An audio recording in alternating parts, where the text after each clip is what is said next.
পুনৰ চৰ্চাত বংগৰ কইনা মৰ্মিতা।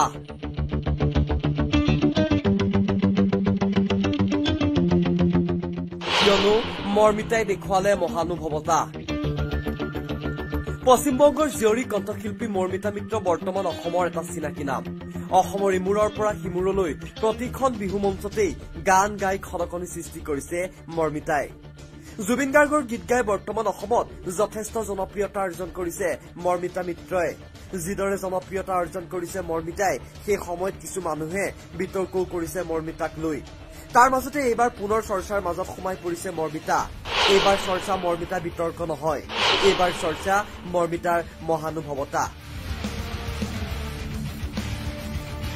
কিয়নো প্ৰয়াত গণশিল্পী ৰাজীৱ শদিয়াৰ পৰিয়াললৈ মৰ্মিতা মিত্ৰই আগবঢ়ালে সহায়ৰ হাত। মৰ্মিতা আৰু তেওঁৰ স্বামী অমিতে ৰাজীৱ শদিয়াৰ ফাউণ্ডেশ্যনলৈ আগবঢ়াইছে 50,000 টকা। এই খবৰ বিয়পি পৰিছে সামাজিক মাধ্যমত। News desk report, news time any. পুনৰ চৰ্চাত বংগৰ কইনা মৰ্মিতা।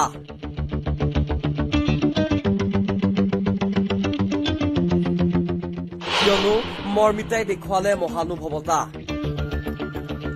পশ্চিমবংগৰ জীয়ৰী কণ্ঠশিল্পী মৰ্মিতা মিত্ৰ বৰ্তমান অসমৰ এটা চিনাকি নাম। অসমৰ ইমূৰৰ পৰা সিমূৰলৈ প্ৰতিখন বিহু মঞ্চতেই গান গাই খলকনি সৃষ্টি কৰিছে মৰ্মিতাই। জুবিন গাৰ্গৰ গীত গাই বৰ্তমান অসমত যথেষ্ট জনপ্ৰিয়তা অৰ্জন কৰিছে মৰ্মিতা মিত্ৰই। যিদৰে জনপ্ৰিয়তা অৰ্জন কৰিছে মৰ্মিতাই, সেই সময়ত কিছু মানুহে বিতৰ্কও কৰিছে মৰ্মিতাক লৈ। তাৰ মাজতে এইবাৰ পুনৰ চৰ্চাৰ মাজত সোমাই পৰিছে মৰ্মিতা। এইবাৰ চৰ্চা মৰ্মিতা বিতৰ্ক নহয়, এইবাৰ চৰ্চা মৰ্মিতাৰ মহানুভৱতা। কিয়নো প্ৰয়াত গণশিল্পী ৰাজীৱ শদিয়াৰ পৰিয়াললৈ মৰ্মিতা মিত্ৰই আগবঢ়ালে সহায়ৰ হাত। মৰ্মিতা আৰু তেওঁৰ স্বামী অমিতে ৰাজীৱ শদিয়াৰ ফাউণ্ডেশ্যনলৈ আগবঢ়াইছে 50,000 টকা। এই খবৰ বিয়পি পৰিছে সামাজিক মাধ্যমত। News desk report, news time any. পুনৰ চৰ্চাত বংগৰ কইনা মৰ্মিতা।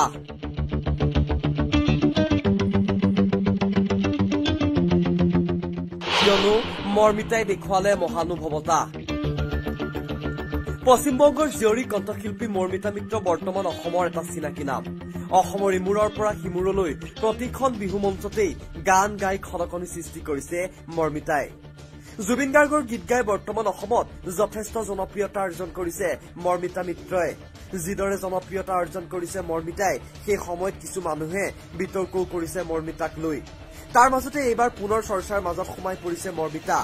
এইবাৰ চৰ্চা মৰ্মিতা বিতৰ্ক নহয়, এইবাৰ চৰ্চা মৰ্মিতাৰ মহানুভৱতা। কিয়নো প্ৰয়াত গণশিল্পী ৰাজীৱ শদিয়াৰ পৰিয়াললৈ মৰ্মিতা মিত্ৰই আগবঢ়ালে সহায়ৰ হাত। মৰ্মিতা আৰু তেওঁৰ স্বামী অমিতে ৰাজীৱ শদিয়াৰ ফাউণ্ডেশ্যনলৈ আগবঢ়াইছে 50,000 টকা। এই খবৰ বিয়পি পৰিছে সামাজিক মাধ্যমত। News desk report, news time any. পশ্চিমবংগৰ পৰা অহা এজনী ছোৱালী ইয়াত গান গোৱাক লৈ বিতৰ্ক কিয় হৈছে বা বিতৰ্ক হোৱাটো প্ৰয়োজন নাই। আমাৰ অসমৰ যদি কোনোবা এগৰাকী গায়িকা দীপলিনা ডেকা হওক, প্ৰিয়ংকা ভৰালী হওক, কোনোবা গৈ যদি কলিকতাত আজি দপদপাই থাকিলেহেঁতেন, আমিয়ে গৌৰৱ কৰিলোহেঁতেন। কথাটো হ'ল দীপলিনা, প্ৰিয়ংকা ভৰালীহঁত কোনোবাখিনিত ব্যৰ্থ হৈছে নেকি এজন আৰ্টিষ্ট, এজন শিল্পী হিচাপে, এজন কণ্ঠশিল্পী হিচাপে। যিজন ভূপেন হাজৰিকাই জনতাৰ শিল্পী হৈ এটা সময়ত উদ্ভাসিত হৈ উঠিছিল, সেই ভূপেন হাজৰিকাই হওক বা জ্যোতিপ্ৰসাদ আগৰৱালাই হওক বা আমাৰ প্ৰাণৰ শিল্পী বিষ্ণুপ্ৰসাদ ৰাভাই হওক, নটসূৰ্য ফণী শৰ্মাই হওক, এই সকলোৰে জীৱন দৰ্শন গঢ়ি উঠাত, সকলোৰে নিজৰ শিল্প কৰ্ম সৃষ্টি কৰাত হেমাংগ বিশ্বাস নামৰ এই ব্যক্তিজনৰ বিশেষ অৰিহণা আছিল। গতিকে তেনে ক্ষেত্ৰত কোনোবা মৰ্মিতা মিত্ৰই যি গাইছে আৰু কোনোবা আমাৰ গায়িকাই যি গাইছে তাৰ মাজত পাৰ্থক্যটো ক'ত আছে? কিয়নো হেমাংগ বিশ্বাস আৰু মৰ্মিতা মিত্ৰ কিন্তু একে নহয়। কিন্তু মৰ্মিতা মিত্ৰ আৰু দীপলিনা ডেকা বা প্ৰিয়ংকা ভৰালীও বেলেগ পাৰ্থক্য কিন্তু ইয়াত একো আমি দেখিবলৈ নাপাওঁ। যিসকলে ক্ৰিকেট চাই প্ৰায় এনেকুৱা হয় যে বেটছমেনজনে বলটো মাৰিছিলে এটা বেলেগ দিশত, কিন্তু বলটো বেটখনৰ বেলেগ এটা ঠাইত লাগি বাউণ্ডাৰী হৈ যায়। অৰ্থাৎ বেটছমেনজনে মাৰো বুলি মাৰা নাই, কিন্তু 4 মানে কেতিয়াবা 4 হৈ যায়, কেতিয়াবা 6 হৈ যায়। বেটছমেনজনৰ বিশেষ তাতে ক্ৰেডিট নাথাকিলেও কিন্তু স্কোৰত তাৰমানে সেই টিমটোৰ কিন্তু ৰান মানে 4+ বা 6+ হ'বই, অৰ্থাৎ স্কোৰ বৰ্ডত ৰান সংযোগ ঘটিবই। ঠিক তেনেকে এতিয়া ৰাজীৱ শদিয়া তেখেত আমাৰ মাজৰ পৰা আঁতৰি যোৱাৰ পিছত তেখেতৰ নামটো এতিয়া এনেকুৱা এটা হৈ পৰিছে, এটা ধ্ৰুৱক বা এটা মাপ কাঠি যে তেওঁৰ সপক্ষে বা তেওঁৰ বিষয়ে ভালকৈ ক'লে তেওঁ ভাল মানুহ, বা তেওঁক যদি আৰ্থিকভাৱে কোনোবা সহায় কৰে তেতিয়াহ'লে তেওঁতো আৰু ভালতকৈ ভাল কিবা যদি আছে তেনেকুৱা ধৰণৰ এজন মানুহ। খুবেই ভাল কথা।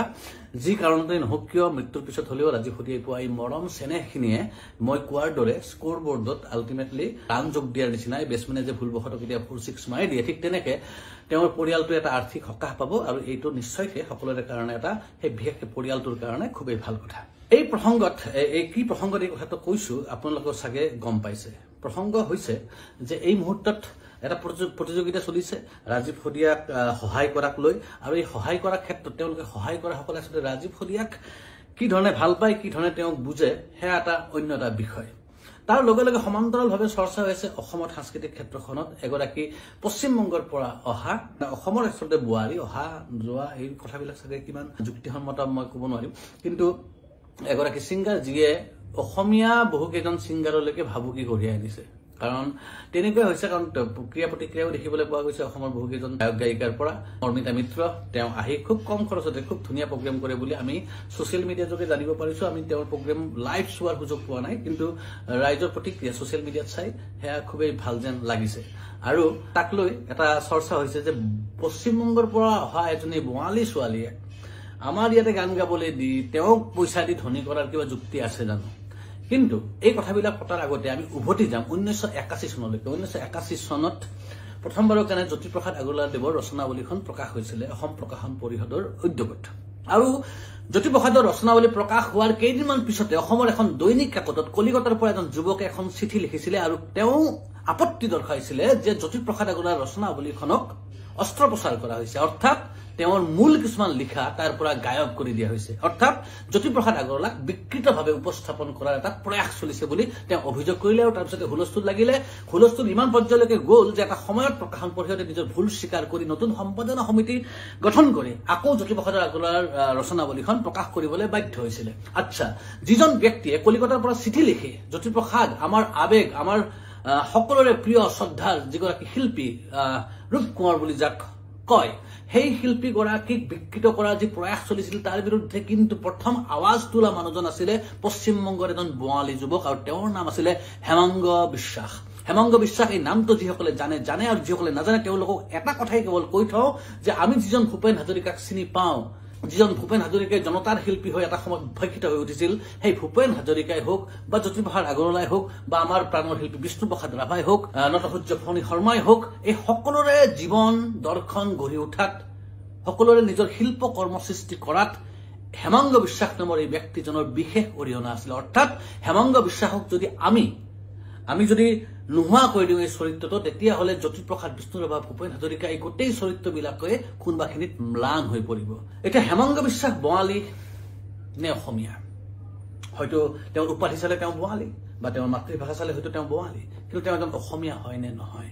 হেমাংগ বিশ্বাসৰ এই প্ৰসংগটো কিয় লৈ আহিছো? মৰ্মিতা মিত্ৰৰ প্ৰসংগত আমি এই বিষয়ে আৰু অকণমান আগলৈকে যাম। তাৰ কাৰণে আপোনালোকে যদি শুনা নাই এবাৰ শুনি ল'ব সুমন চট্টোপাধ্যায়ৰ এটা গান, যিটো গানত তেওঁ কৈছিলে যে তেওঁ এনেকুৱা এখন দেশ বিচাৰে, এনেকুৱা এটা সময় বিচাৰে য'ত নেপালী ল'ৰা এটাই হাতত গীটাৰ লৈ কলিকতাত নেপালী ভাষাতে গান গাব পৰা এটা যাতে পৰিৱেশ সৃষ্টি হয়।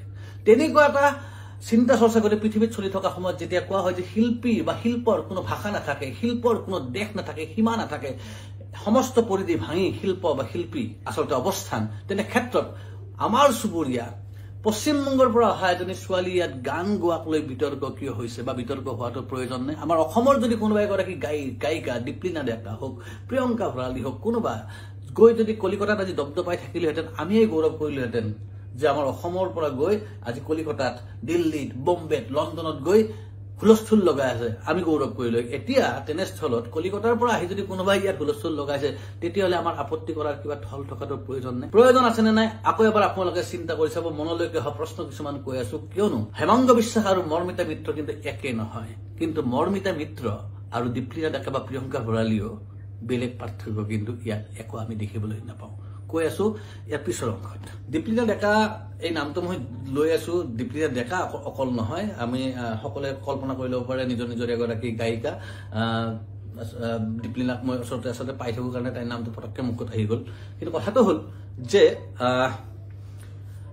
দীপলিনা ডেকা আৰু মৰ্মিতা মিত্ৰৰ মাজত পাৰ্থক্য কি প্ৰিয়ংকা ভৰালী আৰু মৰ্মিতা মিত্ৰৰ মাজত পাৰ্থক্য কি পাৰ্থক্য জানো কিবা আছে একেই তেওঁলোকে গাইছে গান ৰাইজক নচুৱাইছে বৰং দীপলিনা বা প্ৰিয়ংকা ভৰালীতকৈ কম খৰচত মৰ্মিতা মিত্ৰক মানুহ পাইছে গতিকে কমিটি এখনে যাক কমত পায় এইটো পৃথিৱীৰ মাৰ্কেটে এইটো বিজনেছে য'ত মই একেটা এন্টাৰটেইনমেন্ট একেটা মনোৰঞ্জন যদি মই কম দামত পাইছো মই বেছি দাম দি পেলাই মই সেই একেটা বস্তু মই কিনাৰ কি যুক্তি থাকিব কি প্ৰয়োজন থাকিব কথাটো হ'ল দীপলিনা প্ৰিয়ংকা ভৰালীহঁত কোনোবাখিনি ব্যৰ্থ হৈছে নেকি এজন আৰ্টিষ্ট এজন শিল্পী হিচাপে এজন কণ্ঠশিল্পী হিচাপে অকল দীপলিনা প্ৰিয়ংকা ভৰালী বুলি নহয় XYZ অসমৰ প্ৰতিজন গায়ক গায়িকাৰ কথা কৈছো অকল গায়ক গায়িকা বুলিয়ে নহয় চিনেমা পৰিচালক নাটকৰ পৰিচালক লিখক সাহিত্যিক বৰ্তমান সময়ত তেওঁলোকৰ আচলতে যি ভূমিকা থাকিব লাগিছিল সেই ভূমিকা পালন কৰাৰ ক্ষেত্ৰত ব্যৰ্থ হৈছে নেকি এবাৰ চিন্তা কৰি চাব লাগে যদিও বা এতিয়া প্ৰসংগত মৰ্মিতা মিত্ৰ তেওঁ সিংগাৰ কাৰণে আমি সিংগাৰৰ উদাহৰণেৰে কথাটো কৈ আছো কিন্তু এই কথাটো শিল্প কৰ্মৰ লগত জড়িত প্ৰতিজন ব্যক্তিৰ লগতে আচলতে এই প্ৰশ্নটো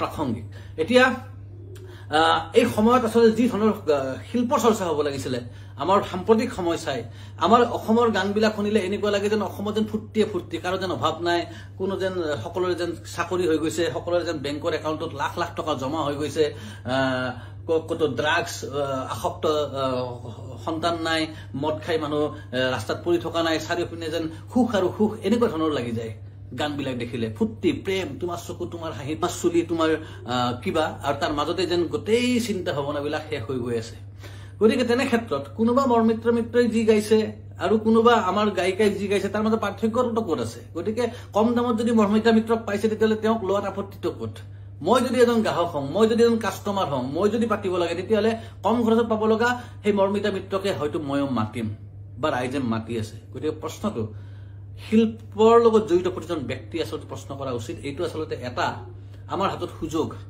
নিজক চিন্তা কৰিছো আৰু নিজক জুকিয়াইছো আৰু